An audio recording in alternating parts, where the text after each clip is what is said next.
Hi friends, welcome to Annams recipes. இன்னைக்கு masala tea எப்படி போடலாங்கிறத பார்ப்போம். ஃபர்ஸ்ட் மசாலா டீ போடுறதுக்கு அதுக்கு மசாலா டீ பவுடர் செய்யணும். அதுக்கு தேவையான பொருள் ஏலக்காய் ஒரு 4 டீஸ்பூன், கிராம்பு 1/2 டீஸ்பூன், மிளகு 1/2 டீஸ்பூன், சுக்கு ஒரு 2லேருந்து 3 பீஸ், அப்புறம் சுருள் பட்டை, எந்த பட்டைனாலும் எடுத்துக்கலாம், இது ஒன்று, அப்புறம் ஜாதிக்காய் அது கால் இது அளவு எடுத்து வச்சுருக்கேன். ஜாதிக்காய் இந்த மாதிரி இருக்கும் முழுசா. இதை இப்படி உடைச்சோன்னா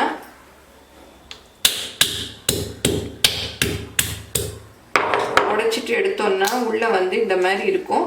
இதை நான் சின்ன பீஸாக உடைச்சி இதில் எடுத்து வச்சுருக்கேன். இப்போ சுக்கு இப்படி இருக்கு இல்லையா, இது மிக்சியில் அரைப்படாது. அதனால சுக்கை இந்த மாதிரி போட்டு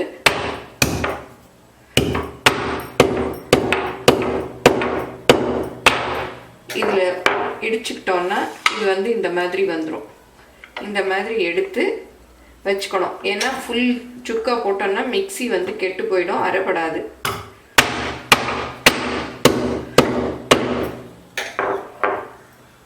இந்த மாதிரி உடைச்சி வச்சுக்கணும். இப்போ இதில் மிளகு, கிராம்பு, ஏலக்காய், பட்டை இது 4யும் வெறும் வாணலியில் வறுத்துக்கணும்.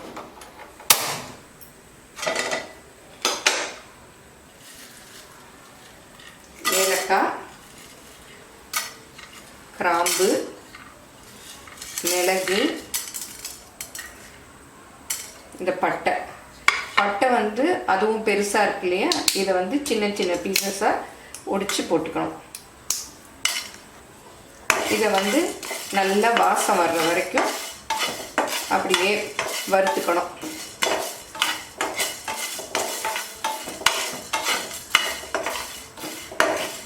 இப்போ இதை நல்லா வறுத்தாச்சு. இந்த கடைசியாக இறக்க போகிற ஸ்டேஜில் இந்த ஜாதிக்காயும் இந்த சுக்கு நச்சு வச்சுருக்கோம் இல்லையா, அதையும் போட்டு அப்படியே கொஞ்சம் இது பண்ணிவிட்டு அடுப்புலேருந்து இறக்கிடணும். இது ஆறுனதும் மிக்சியில் அரைச்சிக்கணும்.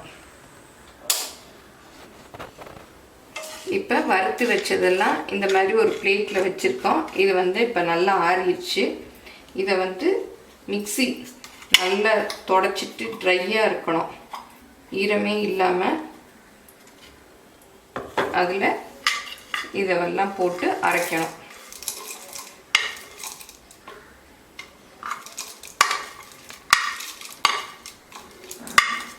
இது நல்லா 3 மாதம் வரைக்கும் கெடாமல் இருக்கும். ஏர்டைட் கண்டெய்னரில் போட்டு வச்சுக்கலாம். நிறைய வேணும்னாலும் நிறைய சேர்த்து அரைச்சிக்கலாம். இந்த அளவு ஒரு 100 கிராம் அளவுக்கு வரும் பவுடர்.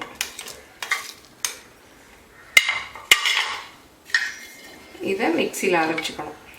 இப்போ மிக்சியில் அரைச்சாச்சு. இந்த அரைச்ச பவுடர் இப்படி இருக்கும். இதை ரொம்ப நைஸாக அரைக்கணும்னு இல்லை, கொஞ்சம் குறைன்னு இருந்தால் போதும். அப்போ தான் நல்லா நம்ம டீ போடுறச்ச அந்த இது நல்லா வரும், இல்லாட்டா மாவு மாதிரி இருக்கும். இப்போ டீ எப்படி போடலாங்கிறத பார்ப்போம். 2 கப் அளவு டீ போட போகிறேன். இதுக்கு 2 டம்ளர் தண்ணி ஊற்றிருக்கேன்.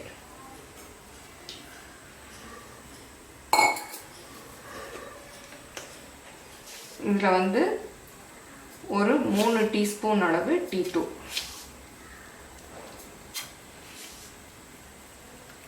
டீ கொஞ்சம் ஸ்ட்ராங்காக வேணும்னா இன்னும் ஒரு டீஸ்பூன் சேர்க்கலாம்.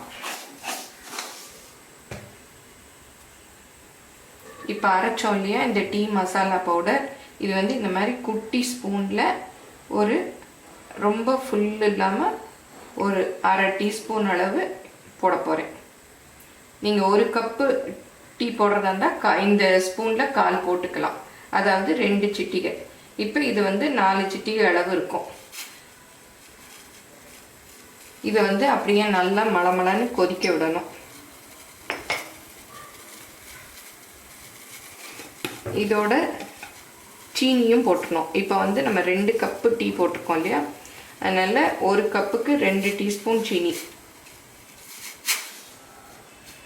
இப்போ 2 கப்புக்கு 4 டீஸ்பூன். இப்போ டீ நல்லா மலமலன்னு கொதிச்சிட்ருக்கு. இப்போ பால் 2 கப்பு இல்லையா, அதனால நான் வந்து 3/4 கப் அளவுக்கு பால் சேர்க்குறேன். ஏன்னா டீ வந்து தண்ணியாக இருந்தால் தான் நல்லாயிருக்கும். இப்போ வந்து இது 1 கப்புன்னு சொல்கிறது நம்ம வீட்டில் நம்ம யூஸ் பண்ணுவோம் இல்லையா, 1 டம்ளர், அந்த அளவு தான் நான் ஊற்றிருக்கேன். இப்போ இந்த பாலும் நல்லா கொதித்ததும் நம்ம வந்து வடிகட்டிட்டு குடிக்கலாம். ஏன்னா இந்த டீ மசாலா பவுடர் வந்து டீயோடு போட்டால் தான் அது நல்லா கொதித்து அந்த எசன்ஸ் வந்து டீயோடு சேரும். அதனால அதை வந்து கடைசியில் போட்டிங்கன்னா அது வாசம் வந்து அவ்வளவா இருக்காது. அதனால அதை டீ தூள் போடுறச்சையே போட்டுடணும். இப்போ நல்லா கொதிச்சிருச்சு. இதை வந்து அப்படியே வடிகட்டிடணும்.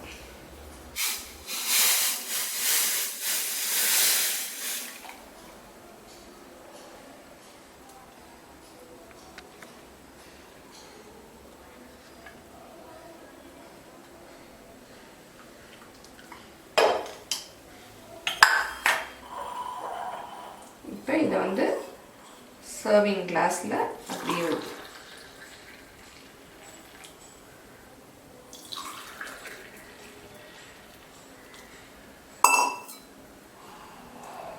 இப்போ நம்மளோட மசாலா டீ ரெடி ஆயிடுச்சு.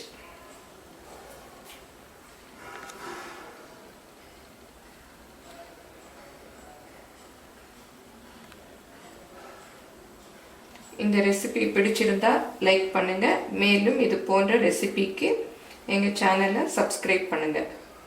தேங்க்யூ.